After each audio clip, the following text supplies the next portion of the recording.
October 16th, 2023 City Council Study Session and City Council reports. Yes, last week, what was it? Had the opportunity to visit the Oakhurst Park community update for the park there.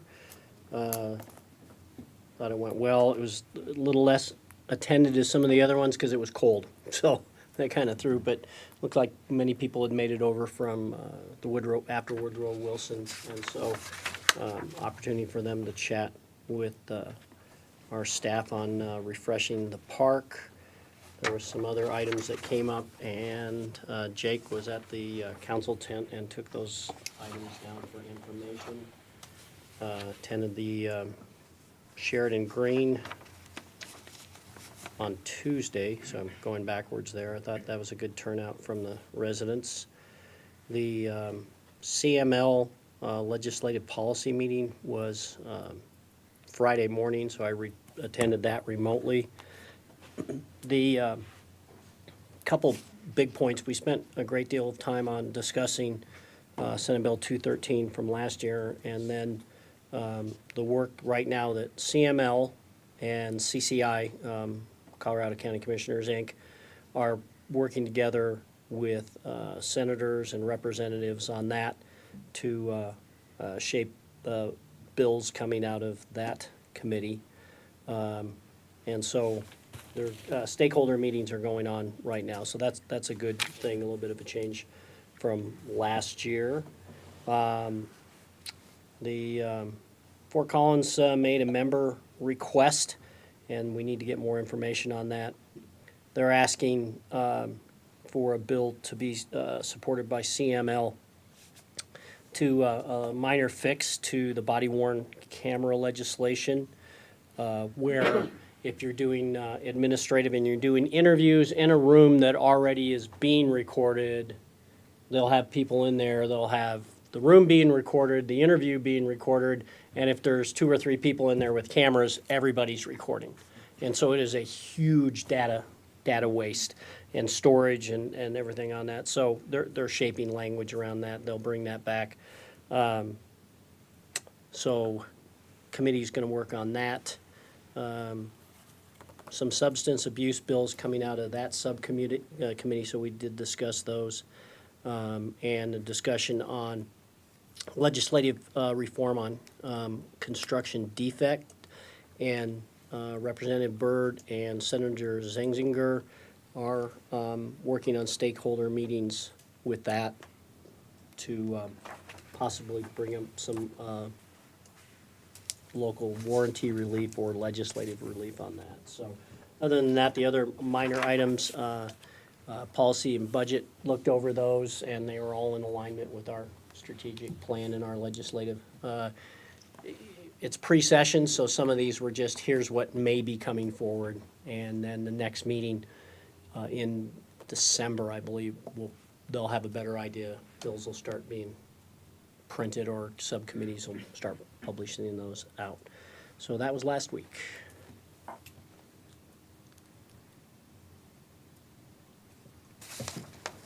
Councilor Evans.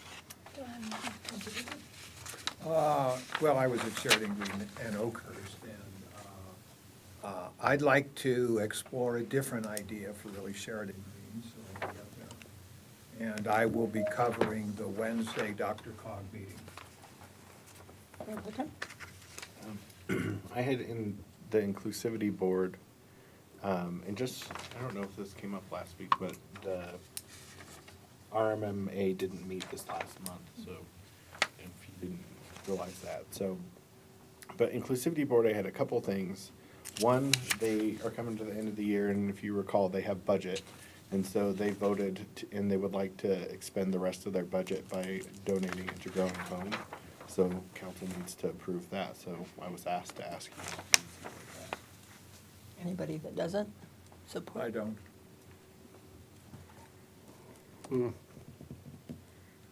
I'll have to think about that. Is there any other way we can, because we already provide for donate funds to Growing Home. I mean, is there anything that we could do at like Westy Fest next week? I mean, you'd have to go back to the board, and that, they only meet once a month. I will be honest, I wasn't part of the conversation, I only made it for the beginning of the meeting, and they had this discussion after I left. So this was passed to me.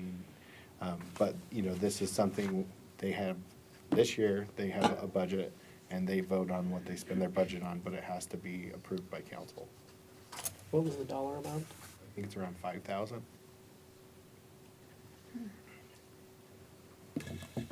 And when do we need to know by? I suppose just before the end of the year, but I mean, we don't meet again until the 8th. I mean, could we, like, I'd rather see it be donated to the schools for like what they did for our wraps, our artistic wraps, on the telecommunication boxes. Maybe donate it to that. Just look into Cody. Cody, can you maybe give us idea why they wanted it to go to Growing Home? Cody Blurb, Assistant City Manager, Ohio. The Mayor Pro Tem, the conversation was around serving the community. They wanted to help serve the homeless, the people experiencing homelessness, and feel like that's under-resourced, and wanted to give those last remaining dollars to someone, to an organization who was helping support that type of need. We were asked not to give it to a religious affiliated organization because we're a local government, but someone who's already doing that work, and Growing Home was their best bet. Yes, sir. And I would add, I think the concern, one of the concerns is that the Inclusivity Board's scope and its role is not to distribute public funds. Rather, that's a city council decision. If you want to distribute public funds, it could be something council chooses to do. And we don't have to expend it, correct? Okay. Councilor Baker? Yeah, I would just like to see it go back to the general fund. I'm sensing some would like to think about it, Yeah, please. so maybe remind us or put a tickler in for even next week to just put it under our council reports that we need an answer for you. On that same note, I had questions around the budget that I couldn't answer, and I don't know if I could be pointed to where it was in our presentation as we went through the budget, and I missed it, I apologize, but I could not intelligently answer the questions that were asked. So one of the things that was asked was about the fact that they won't have a budget next year, that was changed. That my understanding is that came out of the city manager's budget before, and that was something that was changed, and those funds went to our person who deals with equity inclusion inside of the organization that we hired. So that was a question, and that wasn't something that I directed, so they wanted more detail around that. And Cody helped fill in the blank as far as, the change. They did ask if they had things that they wanted to spend money on in the future. And what we had told them is they still could ask, and that would come through council anyway. It just would come from a different bucket of money. And I don't know what bucket of money that would be, but if that's council budget or what, but that is a change that I wasn't really prepared to speak to. The other thing that was brought up by one of their members, Alan Farb, had asked about if there was a change, and this was, in my mind, was kind of, and this is what I shared with him, it was a little far in the weeds for my understanding of how we do the homeless initiatives. But he said in the past that if he asked the city, he could get things like sleeping bags and tents, and that the city had funds for that. And he was told through him that that's changed, and he was told through somebody who works in that part of the organization. I asked him if he would give me specifics around what he was specifically looking for. I had not got a follow-up from him, so I wanted to bring it back and look like maybe Cody has some more information on that. It was resolved during the course of the meeting. Kate Sparbeck and I had a Teams conversation to help diffuse that, but the resources are still available, and the city's still distributing them. The same with the county. Okay, great. And that was all they kind of talked about. I mean, kind of wrap up of the year. is what they were kind of focused on, so. But there was a handful of questions around the budget that I couldn't answer, so. Counselor Namella? I don't really have any. Okay, thank you. I had a couple of meetings with mayors and commissioners last week, US 36 group, and going over the rail, peak to peak, and the other passenger rail moving forward. I don't know, we just are going to start hearing a lot about push for a 2024 vote on that passenger rail, and that group really feels it's too soon, so we'll see what comes out. But there was just trying to have us understand the forces that are pushing some of that around. Met with Adams County mayors. Some of the discussion is around Denver and Denver reaching out to the suburbs to place some of the migrant folks that are coming into Denver and placing them in some of the hotels. So there was just conversation of how that's going to affect our cities, and a possibility of not having as many hotel rooms for as the cold comes for our folks that don't have homes. So anyway, we just had a broad discussion about that. I don't know if that AdCog meeting next week will get into any of this, but that's sort of the things that swirled around breakfast that morning. And we don't have Sheridan Green on this today, right? Correct. So do you want to tell us your idea for Sheridan Green? Well, I thought that the residents, what they really want is they want their school back. And I was told at this meeting by some of the residents here, I tried to get an appointment with the principal of Ryan, who's on the north side of 112th, about how crowded that school is. Because I was told that they're using portable buildings there and those kinds of things. We really don't have a pressing use for this building. So I was thinking, maybe we just sit on it a year. Take care of it, maintain it, keep it heated so nothing breaks, and give the residents there a chance to lobby to get their school back. It only costs us about $170,000, if I remember the numbers right. And it'd give them the opportunity to get what they really want. And your report? Yes. So Mayor, Mayor Pro Tem, councilors, go ahead and run through a couple of items here. If we could get the next slide. Next slide.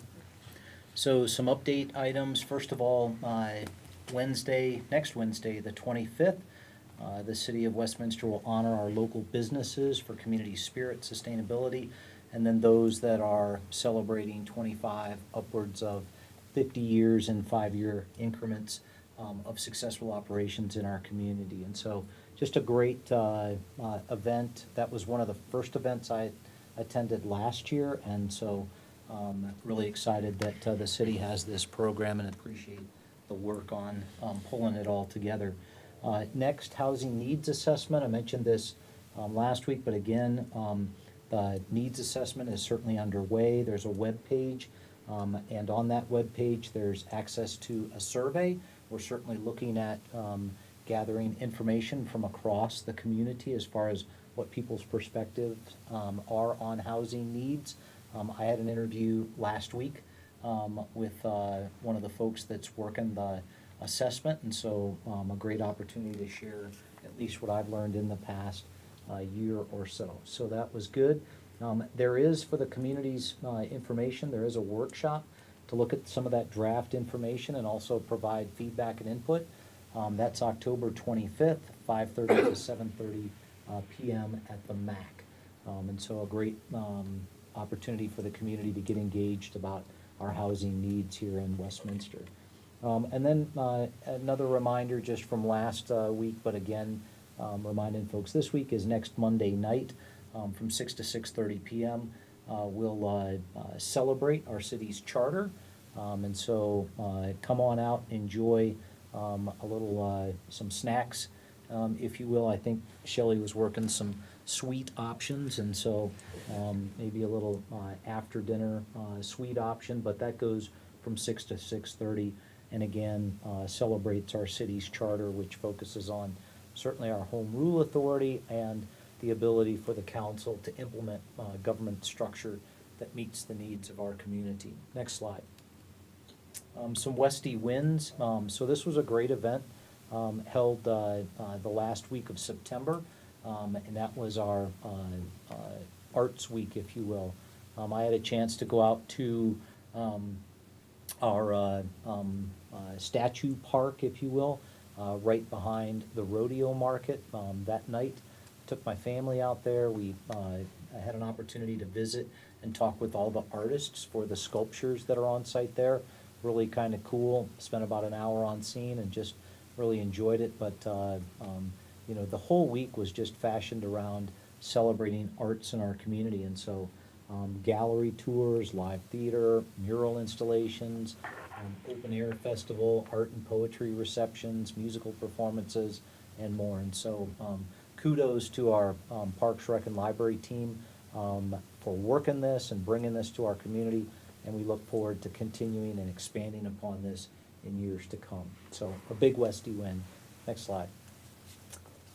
For the community, certainly the council's already received this information in an email that I forwarded, but we have selected our Director of Public Works and Utility. His name is Paul Knippel, and he is currently the Public Works and Utilities Director in Frisco, Texas. And we held a national recruitment, great participation, great response, and just really a very, very thorough process led by Deputy City Manager Jody Andrews and facilitated by our HR department. But we're excited to have Paul join the team. That second bullet there is really impressive. While he's been the Public Works Director there in Frisco for the past 14 years, the city has more than doubled in size, and he's managed the growth and expansion of the community. Previous to that, he served in Abilene. But you can see some of his credentials: a BS in Civil Engineering from Texas A&M, Master of Engineering from Lamar University, and an MPA from UT Arlington. So comes with all the right skill sets. We're excited to have him join the team. Very, very impressive. And he will join the team on November 6th. So looking forward to getting him on board. Coincidentally, that's also the day that our new IT department director, David Guo, will join the team. So when you see Paul out and about, we encourage folks to say hello and welcome him to Westminster. Next slide. Some things to know: the Heartifacts Pop-Up Museum continues. Hours are posted there. I won't read through them again for, I think, a third week in a row. Special Permits and License Board meeting Wednesday, October 18th, 7 to 8:30 p.m. Here in City Hall Council Chambers. Westy Fest goes this Saturday from noon to 8 p.m. at City Park. Big event. Looking forward to that. City Charter Celebration, as I mentioned, next Monday right before the meeting starts. And then City Council meeting on Monday, October 23rd is the actual meeting. Starts at 6:30 with our pre-meeting. And then that, as I mentioned, that Housing Needs Community Workshop on the 25th from 5:30 to 7:30 p.m. at the MAC. Next slide. Information-only items provided in your materials this evening: the Business Appreciation Month and Business Support Activities memo, and then also an update on Carroll Butts Park Master Plan concepts. And we're doing that in collaboration with Highland Hills Parks and Rec District. Very happy to answer any questions the council may have on that. Next slide. And then, as always, city certainly wants to be accessible, responsive, transparent, accountable. If you have a question, you have feedback, you have concerns, or certainly any good ideas, please reach out to me in my office, 303-658-2006. You can email me directly at mfreitag@westminsterco.gov. And you can follow us on X, like us on Facebook, check us out on Instagram, or ring our bell at next door. Pending questions, that's all I have this evening. Anybody have any? Thank you. That brings us to reason for executive session. We're going to take item C first, since Counselor Namella is out of town, and I promised her we would do this issue first so she can be part of us. And so, Mr. Frankel. Thank you, Mayor.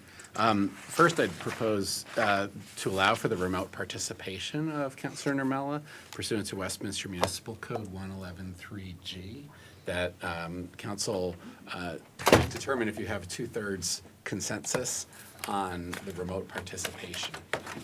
Is there a motion? So move to allow remote participation by Counselor Nermella. Second? Second. Okay. All those in favor, go around, state your name and say yes or no. Toby, is that a yes? Red Seymour, yes? Lindsay Emmons, yes. Bruce, Baker, yes? Dave Demott, yes. Nancy McNally, yes. Counselor Nermella? Sarah Nermella, yes.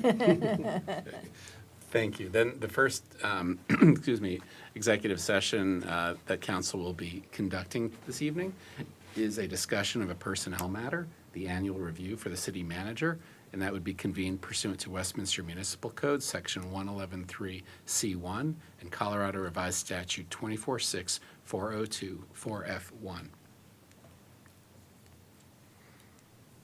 I'll go around the room and ask if you're willing to go into executive session, and we'll keep things confidential. Toby, is that a yes? Red Seymour, yes? Lindsay Emmons, yes. Bruce Baker, yes? Dave Demott, yes. Counselor Nermella? Sarah Nermella, yes. Nancy McNally, yes.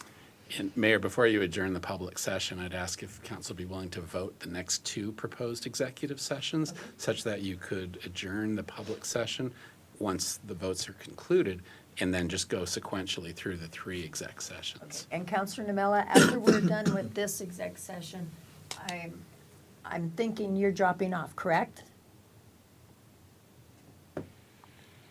Or are you I staying? possibly, I mean, depending on the time, I mean, I might as well Okay. just stay on for the executive, yeah. Okay, we'll just let Abby know for sure if it starts getting late and you drop off. We'll let her, well, I'll take notes and get it to her immediately so she knows. Okay?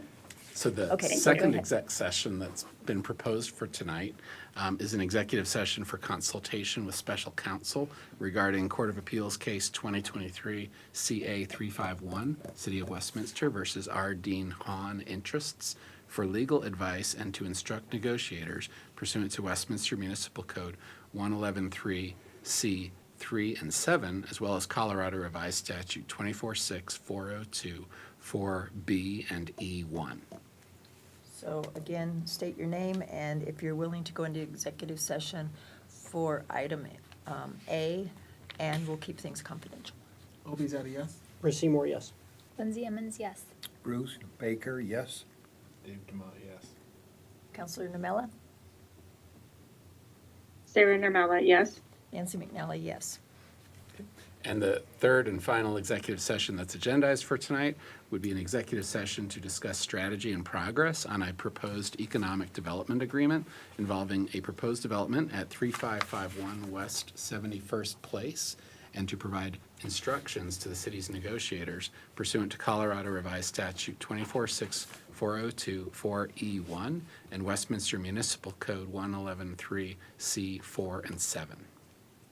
Again, I'll go around the room asking if you're willing to go into executive session for item 4B, and we'll keep things confidential. Toby, is that a yes? Red Seymour, yes? Lindsay Emmons, yes. Bruce Baker, yes? Dave Demott, yes. Counselor Namella? Sarah Nermella, yes. Nancy McNally, yes.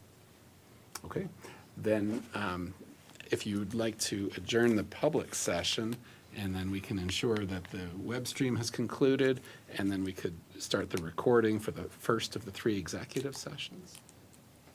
It is 6:56, and we close the public city council study session for October 16th.